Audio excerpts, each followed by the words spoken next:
boa noite novamente, né? Agora ligou, a gente tem que falar boa noite novamente. Vamos nos envolver numa prece para a gente iniciar a palestra da noite, tá bom? Vamos então fechando os nossos olhos, tranquilizando o coração, agradecendo assim a Deus e a Jesus a oportunidade de estarmos todos aqui na noite de hoje. Com o coração cheio de muita luz, muita paz, muita harmonia, vamos envolvendo a perna na prece inicial. Pai nosso que estais no céu, santificado seja o vosso nome. Venha a nós o vosso reino e seja feita a tua vontade, assim na terra como no céu. Pão nosso de cada dia nos dai hoje, Pai. Perdoai os nossos ofensores, assim como devemos perdoar quem nos ofende. E não vos deixeis cair em tentação, mas livrai-nos de todo mal. Que assim seja, graças a Deus. Graças a Deus. Vamos lá, gente. Hoje eu vou falar sobre uma palestra, né? Vamos comentar nessa palestra hoje, aliás, né, na verdade, sobre o poder da palavra, né? E eu coloquei sobre o que é a língua, né? A língua, na verdade, né? Ela pode ser cura ou ela pode ser ferimento, dependendo da forma como você utilizar ela. E eu resolvi fazer isso aqui porque eu vou contar um trechinho de um fato que aconteceu comigo. E aí eu resolvi fazer essa palestra, eu pesquisei para eu poder fazer essa palestra, né? A gente, todas as vezes, a gente acaba sofrendo envolvimento. E quando a gente às vezes fala alguma coisa, quando a gente fica nervoso, fica na raiva, fica na mágoa, né? Ou quando a gente vai fazer alguma coisa boa, vai fazer coisas, né? Passar coisas boas para as pessoas, acontece que a gente sofre ataques não só de pessoas que estão aqui encarnadas, e sim de pessoas desencarnadas também, né? E aí, tempos atrás, eu comecei a sofrer alguns ataques, e aí a gente brinca assim, né? Porque o povo fica assim, não, porque você ser médium, você sofre, porque você ser médium. Não, gente, você não sofre nada. Você não sofre nada. Quem faz o sofrimento para você é você mesmo. Então, eu tinha que buscar saber por que estava acontecendo comigo aqui. E aí eu percebi que foram de algumas coisas que eu estava nervosa, que eu estava magoada, e aí que eu estava pensando, sabe, em desistir, e porque uma hora tá bom, outra hora tá ruim, né? E eu falava, tô cansada.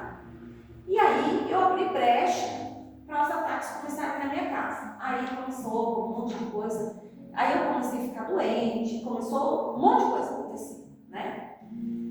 Aí eu comecei a fazer vibração aqui no centro. Comecei a fazer vibração na minha casa, comecei a fazer vibração. E eu alcancei um objetivo. A minha casa acalmou, né? Parou de quebrar as coisas começaram a quebrar uma atrás da outra. E eu falando, nossa, não vai parar quando? Né? E aí eu percebi que depois das vibrações as coisas começaram a melhorar. E aí, para manter essa vibração, eu comecei a manter o meu padrão de vibração melhor. Entendeu? Não reclamar de alguma coisa que acontecesse. Não reclamei das coisas que quebraram, mas a gente fica chateado, porque fala, poxa, quebrou isso aqui, agora amanhã quebrou outro. Você fica chateado. Mas enfim, eu não fiquei cobrando isso, né? E aí eu comecei a mudar o meu padrão de vibração e eu melhorei. Aí, quando eu vi que eu passei a melhorar, eu fiquei feliz e tudo mais, aquela coisa. Eu sentia alegria, né? E aí, depois que eu fui viajar, eu comecei a sofrer os ataques lá também. Que foi uma semana tumultuada para mim dormir. E aí eu percebi que assim, tudo já foi mudando o rumo. Aí eu comecei de novo a fazer minhas preces à noite, pedir para que eles me trouxessem conhecimento, para que me trouxessem sabedoria para eu falar, né? Para que eu não falasse nada e de repente fosse ferir alguém e eu ficasse pior. Aí comecei a melhorar, e aí eles buscam outro lugar, vão buscar outro lugar para atrapalhar a vida dela. Aí eles foram no meu serviço. Tanto é que eu estou assim, com cabeça cansada. A semana passada estava muito ruim mesmo. Muito, eu não queria levantar da cama, porque eu sentia dor no corpo inteiro. E aí, eu percebi que foi por conta dos ataques que eu comecei a ter no serviço. Lá é uma alegria, né? Todo mundo estava indo trabalhar feliz, né? Eu saí 15 dias de férias e quando eu voltei, eu meio que levei uma rasteira, mas não levei. Aí levei a rasteira no primeiro momento. E aí todo mundo chegou para mim e falou: graças a Deus que a senhora voltou. Graças a Deus que a senhora voltou. E eu comecei a perceber que eles pensaram tanto nisso, entraram no desespero, foram amarrados a trabalhar. E eles falavam: meu Deus, quando que ela vai voltar? Meu Deus, quando ela vai voltar? Tomara que ela volta logo. Então, essa energia se voltou para mim.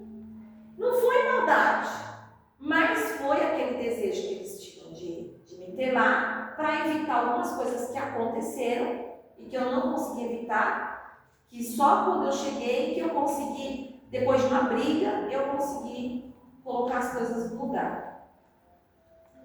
Aí, eu estou contando tudo isso para vocês para chegar onde eu quero. Por quê? A gente tem uma responsabilidade muito grande diante das palavras do Espiritismo. A nossa língua, né?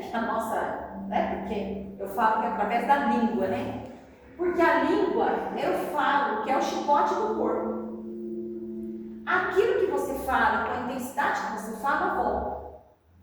E a palavra, né? Que a gente fala, ela é esse instrumento para dar a ação para você sofrer, né? A palavra, ela é esse instrumento. Então, quando eu estou com raiva de uma pessoa, eu vou olhar para ela e vou falar: eu não aguento, por que fez isso para mim? Por que não sei o quê? Ai, que inferno que a gente vive. É assim que a gente faz, né? E aí, isso tudo carrega o ambiente. E, gente, eu só percebi isso quando eu comecei a pesquisar a palestra. Por quê? Porque eu queria, né? Eu estava tentando achar algo que se encaixasse em tudo isso que eu estava vivendo. E quando eu comecei a ver que eu sou culpada de quase 100% daquilo que acontece ao meu redor, é que eu tomei consciência diante daquilo que às vezes falo. O Espiritismo, ele nos convida, né, a olhar a palavra como uma energia que produz luz. E eu, né, apesar de estar tantos anos aqui, comecei a querer enxergar a luz, mas eu estava chegando nas trevas, né? Não estava conseguindo enxergar a luz, estava muito no fim do túnel, muito. E eu falei lá com o meu chefe assim: eu não aguento mais, né? Porque isso aqui, esse ambiente mudou tudo. Então, eu comecei a perceber que essa luz, quem carrega é a gente. Aí as pessoas depois falaram assim para mim: a senhora quando está aqui, tudo flui. A senhora é luz quando a senhora passa. A senhora dá risada com todo mundo, a senhora brinca com todo mundo, a senhora conversa com todo mundo. Isso chama a atenção. E aí as pessoas se incomodam, porque onde você leva a luz, você atrapalha, né? E as trevas, eles não querem isso. Os nossos amigos encarnados não querem isso. Eles querem que a gente, o tempo todo,